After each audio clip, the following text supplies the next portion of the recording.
Online class में सभी विद्यार्थियों का स्वागत है। बच्चों, आज हम लोग मैथ्स में 6.3 प्रश्न संग्रह हल करेंगे। इस प्रश्न संग्रह में हम लोग a cube minus b cube formula का इस्तेमाल करेंगे। इसका फार्मूला है ए माइनस बी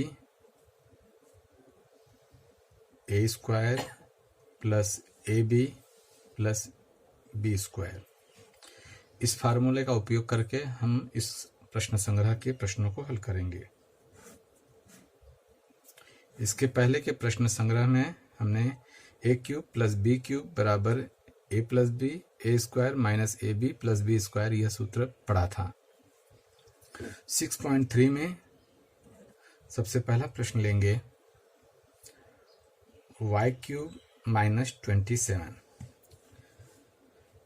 इसमें हम y क्यूब माइनस 27 को घन के रूप में लिखेंगे।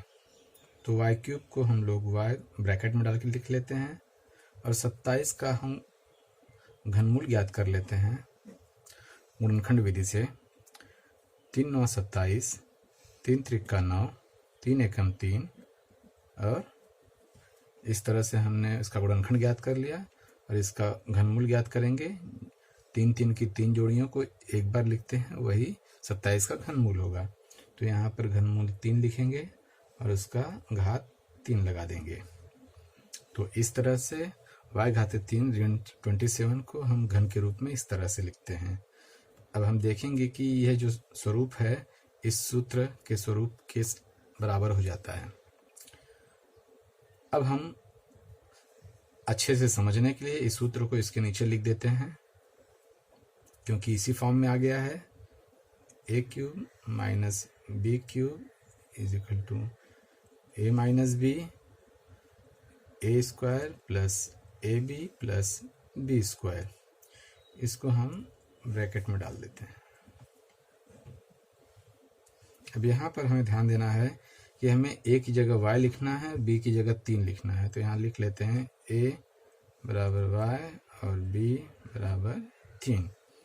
तो हम इस फॉर्म में अपने जो प्रश्न है जिसको घन में के रूप में परिवर्तित कर लिया था उसे यहाँ पर लिखना है।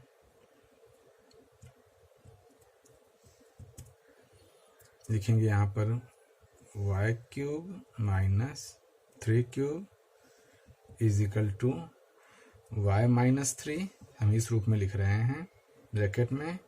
a की जगह y है तो y स्क्वायर प्लस ए बी है मतलब y इंटू 3 y गुणे 3 प्लस बी स्क्वायर मतलब 3 का घाते 2। सूत्र के रूप में हमने मान रखकर लिख लिया है। अब इसको हम हल करेंगे तो y ऋण 3 वैसे का वैसे ही लिखेंगे और यहाँ पर y स्क्वायर प्लस 3 में y का गुणा करेंगे तो 3y हो जाएगा प्लस 3 त्रिका 9। तो इसको यहाँ उतार लेते हैं तो हमें यह उत्तर प्राप्त होता है। अर्थात y घाते 3 ऋण 27 का जो गुणनखंड है y माइनस 3 ब्रैकेट बंद फिर ब्रैकेट में y square plus 3y plus 9 यह उत्तर होगा। अब हम इसी प्रश्न संग्रह का चौथा प्रश्न देखते हैं। चौथे प्रश्न में दिया है 125 y क्यूब माइनस 1। हमें इसका गुणनखंड ज्ञात करना है तो हमें वही फार्मूला इस्तेमाल करना पड़ेगा जो भी बताया था। तो पहले इसे हम घन के रूप में लिख लेते हैं। तो 125 y क्यूब को घन के रूप में लिखेंगे तो जैसे कि मैंने बताया कि 125 का सबसे पहले हम घनमूल ज्ञात करेंगे। तो इकाई में 5 है तो 5 से भाग देंगे, 5 दूना 10, 5 पचे 25, फिर 5 से भाग देंगे, 5 पचे 25, फिर 5 एकम 5। तो 125 का घनमूल हो जाएगा 5। तो यहाँ पर हम लिखेंगे 5 और y घाते 3 का घनमूल y और इसे घन के रूप में लिखेंगे और 1 का घनमूल 1 ही होता है। तो यहाँ पर इस तरह से लिखेंगे।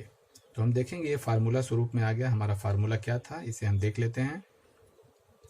ए क्यूब माइनस बी क्यूब बराबर a minus B A square plus A B plus B square, यह हमारा फार्मूला स्वरूप है। अब हमने फार्मूले का यह रूप हमने यहाँ प्राप्त कर लिया है, इसे हम पुनः यहाँ उतार लेते हैं और प्रश्न को हल करते हैं। यहाँ पर हम देखेंगे कि हम ए की जगह यहाँ लिख देते हैं, हम ए की जगह 5y लिखेंगे और बी की जगह 1 लिखेंगे। तो अब हम इस फार्मूले के स्वरूप में यहाँ लिखना स्टार्ट करते हैं। तो हम लिखते हैं यहाँ पर 5y माइनस 1, क्योंकि b का मान 1 है, ब्रैकेट में ए स्क्वायर अर्थात 5y घाते 2 प्लस फिर a इंटू बी मतलब a गुणे बी, 5y गुणे 1 प्लस बी स्क्वायर अर्थात बी माने 1 का स्क्वायर। इस तरह से हमने मान रख दिया a और b का। अब इसे हम आगे हल करेंगे। तो 5y ऋण 1 ज्यों का त्यों उतारेंगे और इसे हल कर देंगे। 5y स्क्वायर अर्थात 5 पचे 25 y स्क्वायर प्लस 5y गुणे 1 अर्थात 5y गुणा करेंगे तो 5y प्राप्त होता है और 1 का वर्ग 1 होता है। और ये हमारा प्रश्न घात रूप में यहाँ लिख लेते हैं। बच्चों आप लोग देखेंगे ये उत्तर हमें प्राप्त होता है गुणनखंड स्वरूप में, अर्थात 125y घाते 3 ऋण 1 का गुणनखंड होगा 5y ऋण 1 25y square plus 5y plus 1। इसी प्रश्न संग्रह का एक प्रश्न और लेते हैं, प्रश्न क्रमांक 8। प्रश्न है 16 a घाते 3 माइनस 128 बटे b घाते 3। इसे भी हमें इसी तरह से लगाना जैसे लगा रहे हैं। सबसे पहले इसका हम देखेंगे बच्चों, 16 और 128 एक ही पहाड़े में आते हैं, तो इसका हम कॉमन निकाल लेते हैं। तो कॉमन निकालने के लिए 16 को ब्रैकेट के बाहर लिखेंगे और हम दोनों पदों को भाग दे देंगे। तो 16 एकम 16 एक बार गया, इसलिए 1 घाते 3 उतार लेंगे, माइनस 16 को 128 से भाग देंगे तो 8 बार जाता है और b घाते 3 ज्यों का त्यों उतार लेते हैं। तो इस तरह से हमने कॉमन ले लिया। कॉमन लेने में अब हमारा सवाल हल करना आसान हो जाता है। अब हम इसे घनमूल अर्थात इसका घनमूल ज्ञात करेंगे, अर्थात इसे घन रूप में लिखेंगे। तो जो कॉमन लिखा है वैसे ही लिखेंगे। 1 घाते 3 माइनस 8 का घनमूल हम यहाँ निकाल लेते हैं। 8 का घनमूल मालूम है 2 होता है, लेकिन बता देते हैं एक बार। 2 चौके 8, 2 दूना 4, 2 एकम 2। 3 जो संख्या है उसे एक बार लिखते हैं तो वो उस 8 का घनमूल कहलाएगा। तो यहाँ पर 2 घनमूल हो जाएगा और b घाते 3 का घनमूल b हो जाएगा। इसे ब्रैकेट में डाल के घन रूप में लिख देते हैं। अब हमें फार्मूला का इस्तेमाल करना है। फार्मूला वही है, एक बार यहाँ लिख देता हूँ फार्मूला। 1 घाते 3 माइनस b घाते 3 बराबर a minus B, A square plus A B plus B square. तो यहाँ इसलिए लगाएंगे, इसलिए अब इसी फार्मूले का इस्तेमाल करके हमें इसे हल करना है। तो यहाँ पर हम लिखेंगे 16 a घाते 3 माइनस 2 बटे b घाते 3। अब फार्मूले का इस्तेमाल करके लिख रहे हैं ये वाला पद। यहाँ पर देखेंगे बच्चों, हम a की जगह यहाँ पर a लेंगे और b की जगह यहाँ पर 2 बटे b लेंगे। हम यहाँ पर ब्रैकेट में डाल के बता देते हैं। फार्मूला रखेंगे यहाँ पर, यहाँ पहले 16 लिख लेते हैं ब्रैकेट में, a माइनस 2b,